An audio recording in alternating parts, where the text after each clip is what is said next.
আপনি কি এমন একটি শহরের কথা শুনেছেন যেখানে রাতে কখনো ঘুমায় না, যেখানে আলোর ঝলকানিতে ঢাকা থাকে ফাঁপ আর ফলবন? হ্যাঁ, আমি বলছি লাস ভেগাসের কথা, বিশ্বের সবচেয়ে বিখ্যাত ক্যাসিনো নগরী। লাস ভেগাস যুক্তরাষ্ট্রের নেভাডা অঙ্গরাজ্যে অবস্থিত। 1905 সালে এটি প্রতিষ্ঠিত হয় এবং 1931 সালে জুয়া বৈধ হওয়ার পর থেকে এই শহর রাতারাতি বদলে যেতে থাকে। শ্রমিক, ব্যবসায়ী আর পর্যটকের ঢল নামে এখানে। শহরের অর্থনীতি মূলত পর্যটন, ক্যাসিনো এবং বিনোদন শিল্পের উপর নির্ভরশীল।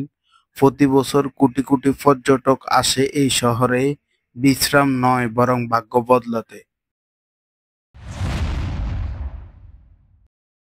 ইসলামের দৃষ্টিতে জুয়া হারাম। লাস ভেগাসকে সিন সিটি বা পাপের নগরী বলা হয় কারণ এখানে নৈতিক বিচ্যুতি, নেশা ও বেহায়াপনার প্রসার বেশি।